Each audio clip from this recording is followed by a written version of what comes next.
बच्चों, कनेक्टेड में आपका स्वागत है।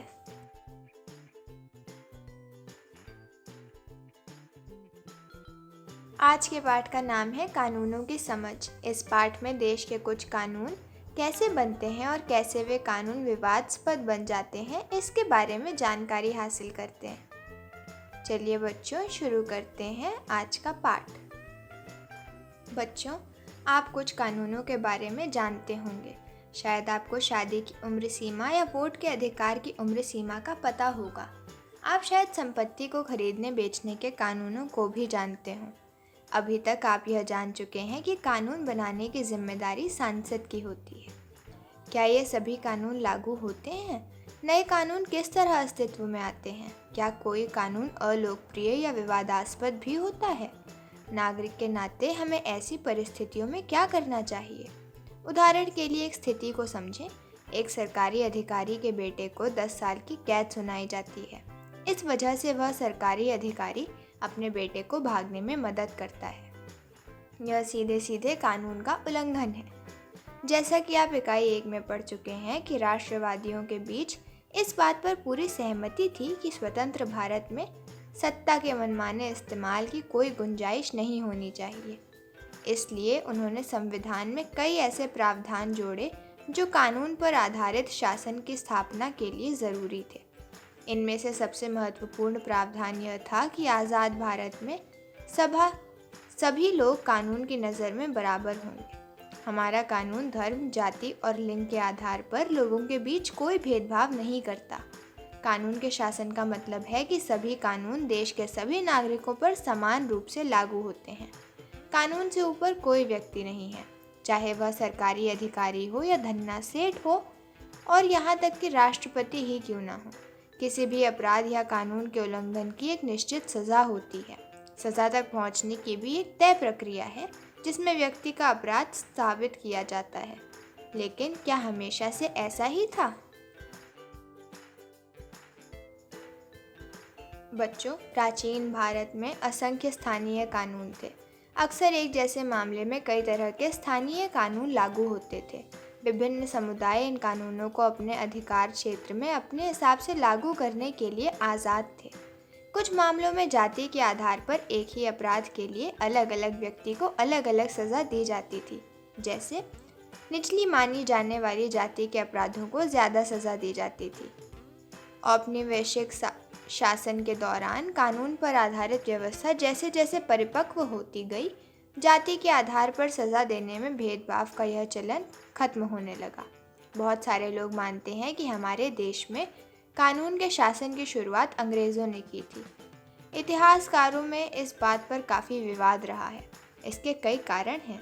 एक कारण तो यह है कि औपनिवेशिक कानून मनमानी पर आधारित था। दूसरी वजह यह बताई जाती है कि ब्रिटिश भारत में कानूनी मामलों के विकास में भारतीय राष्ट्रवादियों ने एक अहम भूमिका निभाई थी। 1870 का राजद्रोह एक्ट अंग्रेजी शासन की मनमानी की मिसाल था। इस कानून में राजद्रोह की परिभाषा बहुत व्यापक थी।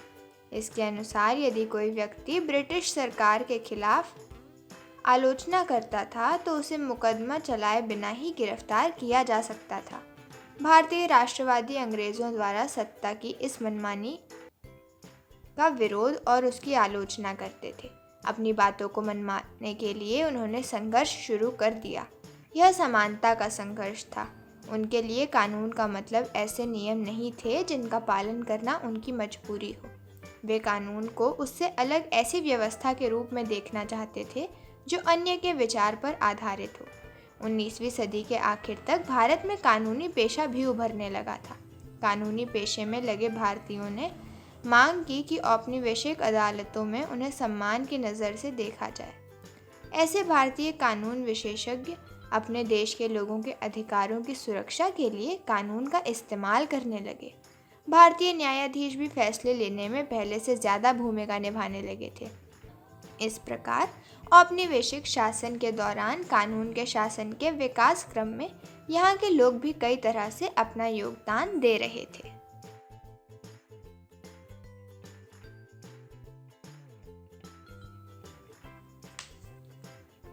रौलत एक्ट अंग्रेज़ों की मनमानी का एक और उदाहरण था। इस कानून के जरिए ब्रिटिश सरकार बिना मुकदमा चलाए लोगों को जेल में डाल सकती थी।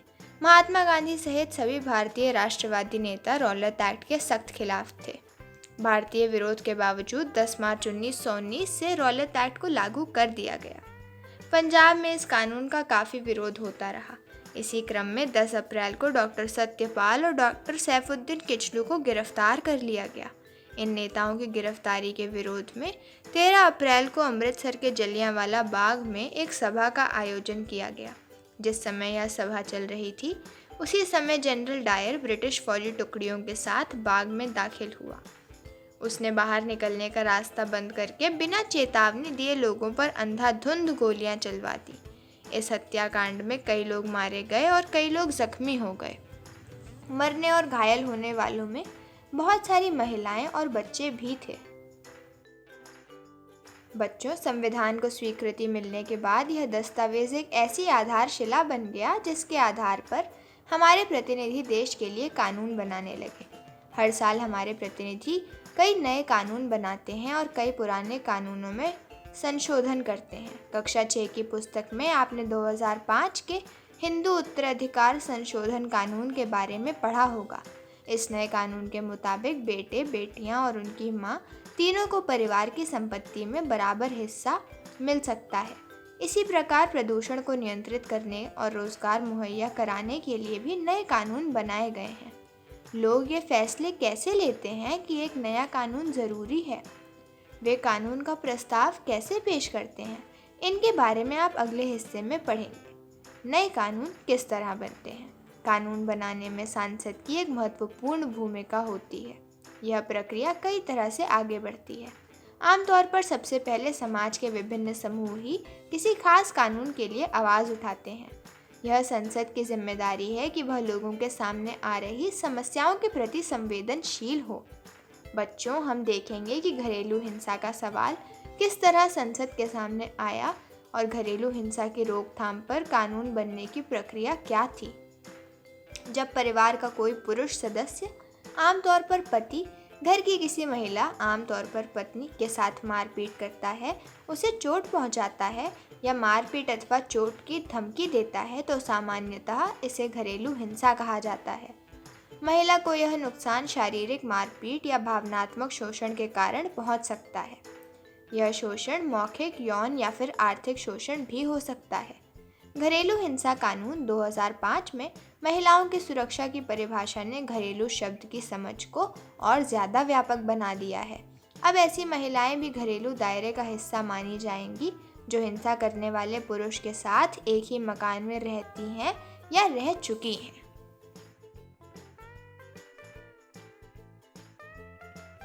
उन्नीस सौ 90 के दशक में विभिन्न मंचों से एक नए कानून की मांग उठती रही। 1999 में वकीलों, कानून के विद्यार्थियों और समाज वैज्ञानिकों के संगठन लॉयर्स कलेक्टिव ने राष्ट्रव्यापी चर्चा के बाद घरेलू हिंसा रोकथाम एवं सुरक्षा विधेयक का मसौदा तैयार किया। इस विधेयक को बहुत सारे लोगों को पढ़ाया गया। विचार विमर्श के लिए अलग अलग संस्थानों के साथ बैठकें की गईं। आखिरकार 2002 में यह विधेयक संसद में पेश कर दिया गया, लेकिन कई महिला संगठनों और राष्ट्रीय महिला आयोग ने संसदीय स्थायी समिति को अपने सुझाव सौंप दिए। दिसंबर 2002 में स्थायी समिति ने अपनी सिफारिश राज्यसभा को सौंप दी। इन सिफारिशों को लोकसभा में भी पेश किया गया। कमेटी की रिपोर्ट में महिला संगठनों की ज़्यादातर मांगों को स्वीकार कर लिया गया था। 2005 में संसद के सामने एक नया विधेयक पेश किया गया। दोनों सदनों से मंजूरी मिल जाने के बाद उसे राष्ट्रपति के पास स्वीकृति के लिए भेज दिया गया। 2006 से घरेलू हिंसा महिला सुरक्षा कानून लागू हुआ। जिन महिलाओं के साथ हिंसा या दुराचार होता है उन्हें आमतौर पर पीड़ित माना जाता है। इन हालातों से निपटने के लिए महिलाएं तरह तरह से संघर्ष करती हैं, इसीलिए उन्हें पीड़ित की बजाय सर्वाइवर कहना बेहतर समझा गया। इस अंग्रेजी शब्द का अर्थ है जो बचा हो। इस उदाहरण से साफ हो जाता है कि नागरिकों की भूमिका कानून बनाने में कितनी महत्वपूर्ण होती है। वे जनता की चिंताओं को कानून के दायरे में लाने के लिए संसद की मदद कर सकते हैं। इस प्रक्रिया के हर चरण में नागरिकों की आवाज़ बहुत मायने रखती है। यह आवाज़ टेलीविज़न रिपोर्टों, अखबारों के संपादकीयों, रेडियो प्रसारणों और आम सभाओं के ज़रिए सुनी और व्यक्त की जा सकती है। इन सारे संचार माध्यमों के ज़रिए संसद का काम ठोस और पारदर्शी तरीके से जनता के सामने आता है।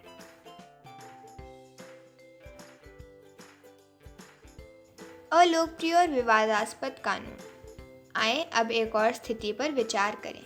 कई बार संसद एक ऐसा कानून पारित कर देती है जो बेहद अलोकप्रिय साबित होता है।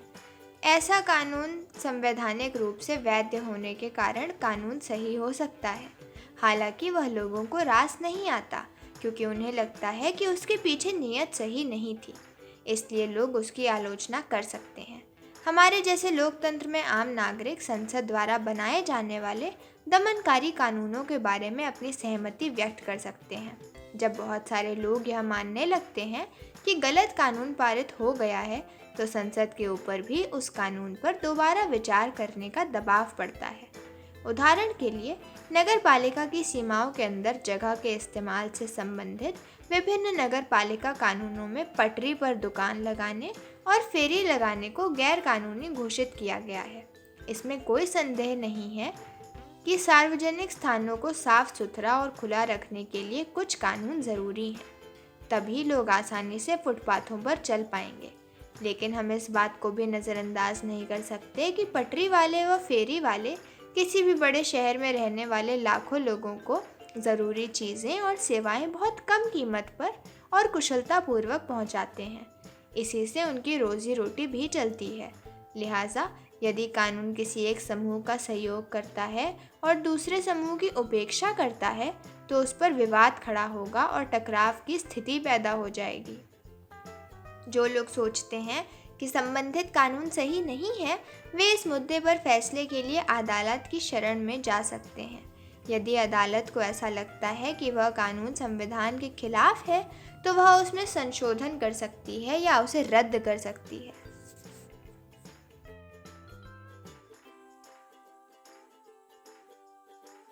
हमें इस बात का ध्यान रखना चाहिए कि नागरिक के रूप में हमारी भूमिका प्रतिनिधियों के चुनाव के साथ खत्म नहीं होती है। इसके बाद भी हम अखबारों और अन्य संचार माध्यमों के ज़रिए इस बात पर नज़र रखते हैं कि हमारे सांसद क्या कर रहे हैं। यदि हमें लगता है कि वे सही काम नहीं कर रहे हैं, तो हम उनकी आलोचना करते हैं। इस प्रकार हमें इस बात का हमेशा ध्यान रखना चाहिए कि लोगों की जितनी ज़्यादा हिस्सेदारी होगी, वे जितने उत्साह से जुड़ेंगे, अतः उतना ही संसद को अपना काम सही ढंग से करने में मदद मिलेगी। जैसा कि आपने कानून के शासन पर केंद्रित पिछले भाग में पढ़ा है कि भारतीय राष्ट्रवादी खेमा अंग्रेज़ों द्वारा थोपे जा रहे मनमाने और दमनकारी कानूनों का विरोध व उनकी आलोचना करते थे। इतिहास में हमें ऐसे बहुत लोग और समुदाय दिखाई देते हैं जिन्होंने अन्यायपूर्ण कानूनों को खत्म करवाने के लिए संघर्ष किए हैं। कक्षा 7 में आपने पढ़ा था कि रोज़ा फॉक्स नामक अफ्रीकी अमेरिकी महिला ने 1 दिसंबर 1955 को एक श्वेत व्यक्ति के लिए बस में अपनी सीट छोड़ने से इनकार कर दिया था। रोज़ा फॉक्स उस कानून का विरोध कर रही थी जो सभी सार्वजनिक स्थानों पर श्वेत नागरिकों और अफ्रीकी अमेरिकी नागरिकों के लिए अलग अलग दायरे तय करता था। यहाँ तक कि सड़कों पर भी दोनों समुदायों की जगह अलग अलग होती थी। रोज़ा फॉक्स का यह इनकार एक ऐतिहासिक घटना थी। इसी के बाद वहाँ नागरिक अधिकार आंदोलन शुरू हुआ, जिसके कारण 1964 में नागरिक अधिकार कानून पारित किया गया। इस कानून के जरिए संयुक्त राज्य अमेरिका में नस्ल, धर्म या राष्ट्रीयता के आधार पर किसी भी तरह के भेदभाव को गैर कानूनी घोषित कर दिया गया।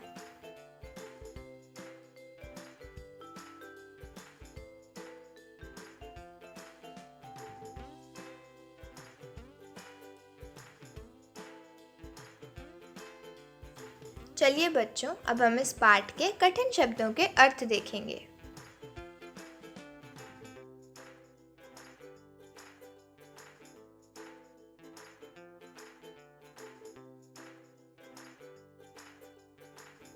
निम्नलिखित प्रश्नों के उत्तर लिखिए।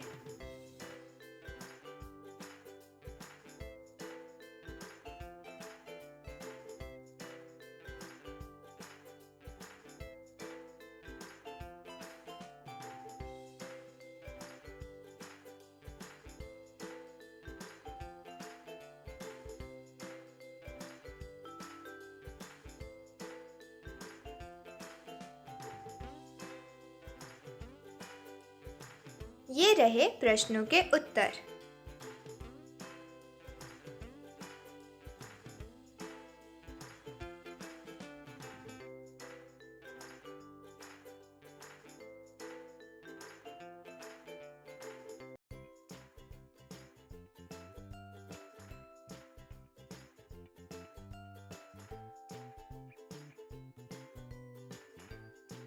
पाठ में कुछ विदेशज शब्दों को लिखें।